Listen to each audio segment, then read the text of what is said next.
Can I help you? तो mister Saxena, मैं जानती हूँ कि आपको पर्पल कलर से बहुत नफरत है, लेकिन आज मेरे लिए जल्दी से एक पर्पल शर्ट पहनिए और 15 मिनट में मुझे पिकअप कीजिए मेरे घर से। What? पर सर आप ऐसा क्यों कह रहे हैं? क्योंकि आज एक बहुत स्पेशल डे। बट सब पर कुछ नहीं, मिस्टर मेहता के ऑर्डर्स हैं, आपको फॉलो करने पड़ेंगे। No more questions, see you. Mangal, वो पिछले बर्थडे पर तुमने मुझे एक पर्पल रंग की शर्ट दी थी ना, जरा निकाल देना, आज वही पहनकर ऑफिस जाऊंगा। आदित्य जी, आपको तो बिल्कुल अच्छी नहीं लगी थी। हाँ आदित्य, उसे देखकर तुम सांड की तरह भड़क गए थे, पहनने से साफ इनकार कर दिया था तुमने।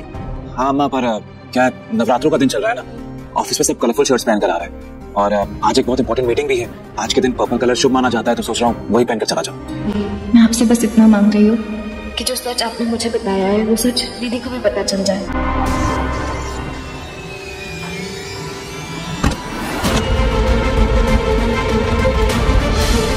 मंगल लक्ष्मी के आने वाले एपिसोड में भाई लक्ष्मी का बहुत बड़ा एक्सीडेंट हो ही गया है। यहाँ पर सब लोग बहुत परेशान है, स्पेशली मंगल बहुत परेशान है, बेहोश वगैरह भी हो जाती है मंगल। और यहाँ पर भाई सिर्फ उसको अपनी बहन की चिंता हो रही है। वहीं देख रहे हैं हम कार्तिक वगैरह सब लोग आ गए, कार्तिक को भी लग रहा है कि भाई अब क्या होगा। और यहाँ पर भाई जिस तरीके से डॉक्टर बता रहा है कि जो लक्ष्मी है उसकी याददाश्त शायद वापस नहीं आएगी, मतलब वो इतनी बेहोश है कि उसको समझ में नहीं आ रहा कि किस तरीके से उसको होश में लेकर आएंगे। इस चीज को सुनकर मंगल और ज्यादा परेशान हो गई और हम देख रहे हैं कि बहुत ज्यादा भाई आदित्य को भी बोल रही है कि ये मेरी वजह से सारी चीजें हुई है, कुसुम को भी बोल रही है और यह बार बार बस यही दुआ कर रही है कि भाई किसी तरीके से लक्ष्मी की याददाश्त वापस आ जाए और यहाँ पर वो होश में आ जाए। और वो यहाँ पर लक्ष्मी को बोलती भी है गुस्से में कि तू वापस नहीं आएगी ना, तू मेरे से बात नहीं करेगी ना, मैं तुझसे कभी बात नहीं करूंगी और तू देख ले मैं फिर क्या करने वाली हूँ, तेरे से नाराज हो जाऊंगी। मतलब वो अपना प्यार जाहिर कर रही है और यहाँ पर जैसी वो सारी चीजें बोलती है एकदम से लक्ष्मी के जो हाथ होते हैं ना वो चलने लगते हैं और लक्ष्मी होश में आ जाती है।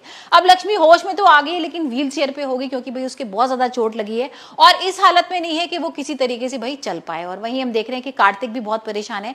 अब यहाँ सारी जिम्मेदारी कार्तिक के ऊपर है, वो किस तरीके से भाई सारा उसकी देखभाल करेगा। और यहाँ हॉस्पिटल से जब उसको घर में शिफ्ट किया जाएगा तब देखते हैं गायत्री क्या करती है, क्योंकि अब इस बीच में ना हो सकता है कार्तिक और लक्ष्मी जो है वो एक दूसरे के करीब आए। यहाँ पर कार्तिक उसका इतना ज्यादा ध्यान देने लगे कि अपनी जो रिकॉर्डिंग्स वगैरह है वो भी नहीं करे और इसी चीज को लेकर गायत्री शायद गुस्सा करेगी।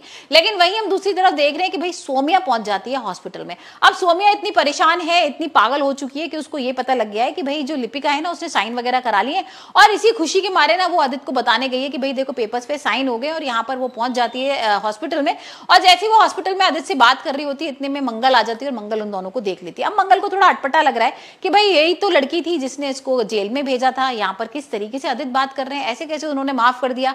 उससे पूछती भी है कि भाई आपने ऐसे कैसे माफ कर दिया, यही तो वो लड़की है ना, सोमिया की वजह से तो आप जेल में गए थे, कितनी बेइज्जती हुई थी आपकी।